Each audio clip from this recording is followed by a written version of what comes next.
joined now by a lawyer and policy analyst, Liberals Oshoma, and a RISE analyst, Mahmud Jega, joining us in our offsite studio. Thank you so much, gentlemen, for joining us. Liberals, good to see you again. And of course, Malam Mahmud Jega. Let me start with you, Liberals. I mean, you're the lawyer. The Electoral Act 2022 was meant to cure the challenges in Nigeria's electoral processes and what have you. But it does seem that the more progress we make, we'll take many more steps backwards. What exactly is wrong with the Electoral Act 2022 that was not able to address the issues that have arisen since the 2023 elections? It is not, our problems are not lack of laws, but lack of the willpower to implement the existing law. Our problem had never been lack of laws.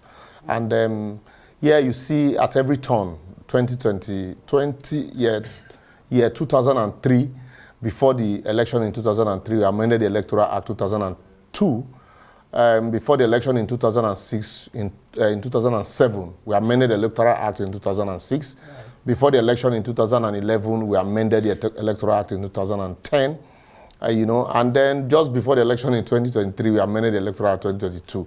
So we keep amending, but you find out that just like Chinua Achebe said in Chike and the River, when the hunter learns to shoot without missing, the bird learns to fly without perching. So the more you amend, the people that amended the act will look for processes and ways to circumvent the process. It's man-made. Our challenges are man-made, are really not law. That's why you find out at every turn. Take, for example, you have a situation where there are criteria, spelled out criteria for conducting congresses before party primaries are conducted and candidates are nominated. But in clear violation of these procedures, parties will conduct half congresses, even when court says, no, you have not done this well, go back and redo it.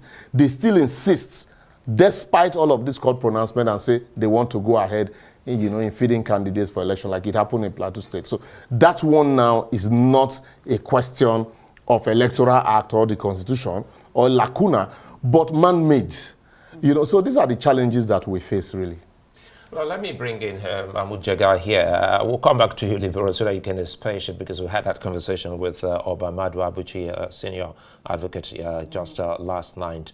As they say, politicians and politics at play here, and we've seen quite a number of issues in the news space concerning what they now have termed conflicting judgments, and looking at what's playing out.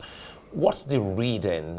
First, as an analyst and also a journalist, what do you see happening at the moment with these judgments and past elections? Well, I have seen the allegations. The loudest one I had is that of the 4 elections that were gubernatorial elections that were annulled either by tribunals or by the appeal courts, 3 were opposition party governors. Therefore, there was the allegation that there is a concerted effort. I think that's what the NNPP chairman seemed to be saying, a concerted effort by the ruling APC to grab the opposition states and turn the country into a one-party state. That's one of the allegations. Now, the other one is that there are contradictions in the rulings of the different courts.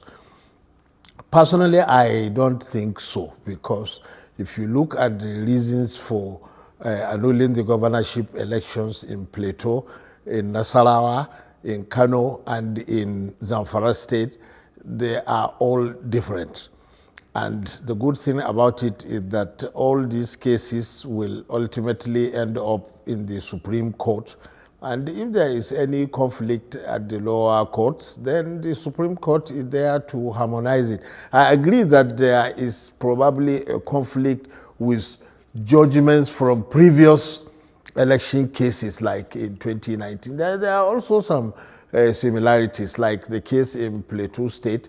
Looks like what happened to the APC in Zamfara State in 2019, when the whole slate of candidates was disqualified by the courts because the party was found not to have conducted legal primaries. It looks like that is what is happening to PDP in Plateau State.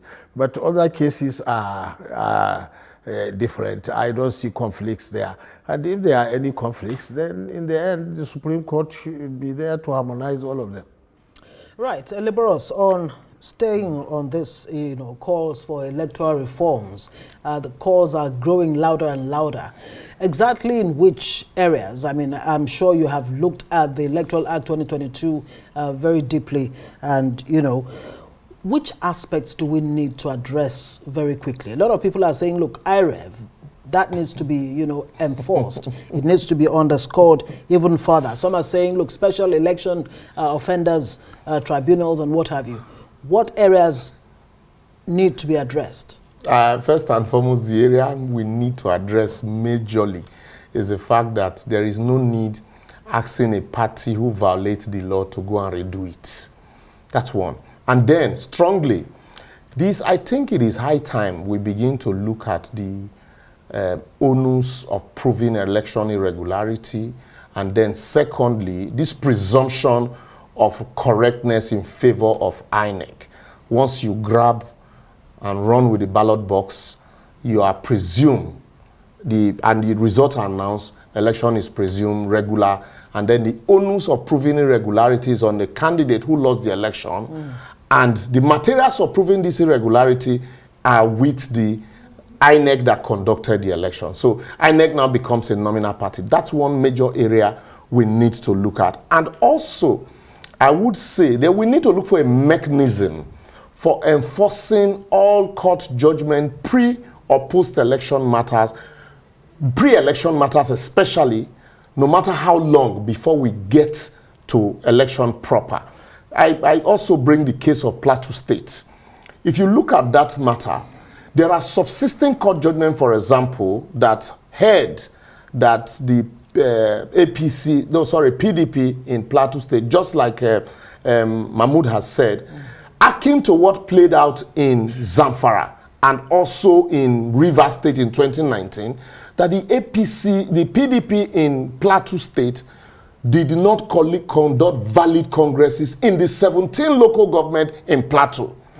And one is at a loss why INEC will allow, despite that subsisting court order, why INEC will allow such a party feed candidate in the first place. So it means, contrary to section 287 of the Constitution, that all judgment of the court, whether lower court or higher court, must be obeyed by every entity in Nigeria. Contrary to that provision, it means INEC closed its eyes to all the subsisting 2 high court judgment and the 1 court of appeal judgment, and went ahead and allowed the candidate to feed to the party. Jump in here, Liberal. Sorry to cut you here. We'll come back to you quickly, Mahmud Jega. Let me get something clarified here. We had Mahmud Abuchi yesterday, San, and he says, well, this doesn't fall within INEC, because if you're going ahead with the risk as a political party, Liberals, then it falls within you to know how you want to soldier on with such anomaly and take the risk. You look, Sulai, let me quickly. Please permit me to read section 287. The decisions, sub 2, the decisions of the Court of Appeal shall be enforced in any part of the Federation by all authorities and persons and by court with subordinate jurisdiction to that of the Court of Appeal. Subsection 3 now talks about enforcement of the court orders of the High Court. In this case, you're saying that it has nothing to do with INEC. I disagree, because the question here is, in areas where you don't even need to print ballot papers, you are printing ballot papers. In areas where you don't even need to spend resources to feed candidates, you're spending resources to monitor primaries, knowing fully well that this primaries is contrary to the provisions of the law. So all of that, at the end of the day, INEC will go ahead. You know fully well that in the long run, this becomes a nullity. INEC goes ahead and spend money and conduct that election, or take part, allow parties to participate. Even candidates would waste money. So all of this would have been avoided. Let me break it down so that people will understand the nitty-gritty of this. In Zamfara in 2019, there was a Maraba faction and Abdulaziz Yari's faction that were struggling for the soul of the APC in Zamfara. The same thing with, what's his name, Magnus Abe's faction and the former Minister for Transport faction in APC in Rivers State. What played out when congresses were conducted in Plateau, a candidate in the party, Bitrus, went to court, approached the court that these congresses were not validly conducted. And the court heard that they should go back and redo these congresses in the 17 local government. Rather than conduct congresses, when the state local government election came on board, they were disqualified by the state electoral body to field candidates. They also approached the court. And the court, upholding the judgment of the earlier court, insisted that they do not, having not conduct valid congress, they do not have the powers or the right to field candidate because you do not have state executive. And they went ahead and challenged that judgment at the Court of Appeal. And the Court of Appeal, affirming the two judgments of the lower court, insisted that the state electoral body was right to have disallowed them from fielding candidates. Right. So at that level, why will INEC now allow such a party? We're against all of this subsisting court judgment, all because you say you want to play safe, knowing fully well at the end of the day, what it now bringing us to is the fact of the allegations of, oh, we are moving towards a party state because people do not understand the fact of the matter as laid bare. The honest truth is it gets even more complicated. Madam Mahmud Jega, is it an INEC problem, the election umpire? Or is it the judiciary that seems to be, finding itself right smack in the middle of the politics of the process?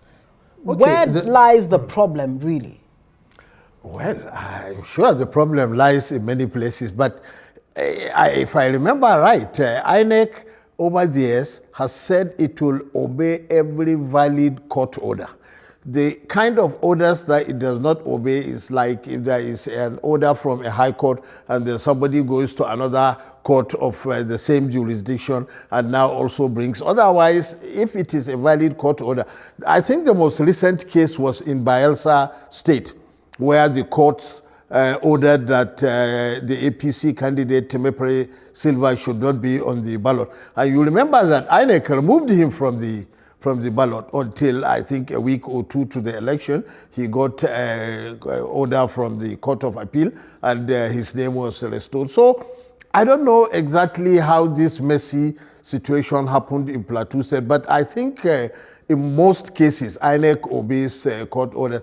And also in the case of Zamfara, if you remember in 2019, INEC kept warning APC that it didn't hold valid primaries, and it will not recognize its candidates, but they now got a local high court order, and the candidates were fielded, but then after the election, they lost. But if you ask me about what area requires changes, if possible, it is if we can conclude all the election cases, pre- and post-election cases, before the swearing in of governors and the president. If we can do that, I know it will be very difficult because it's a multi-layered judicial system, and the election takes place 2-3 months before inauguration, and it will be difficult to conclude all the cases. But if we can, I think it will be ideal. Instead of having governors inaugurated and the legislators inaugurated after 6 months, and some people even wanted the president to also be removed after he had been in office. So I think that's one area we need to consider if we can. All right, I think it's a fine place for us to leave it. We'd like to thank you for your time, Mahmud Jega and Liberos Oshoma.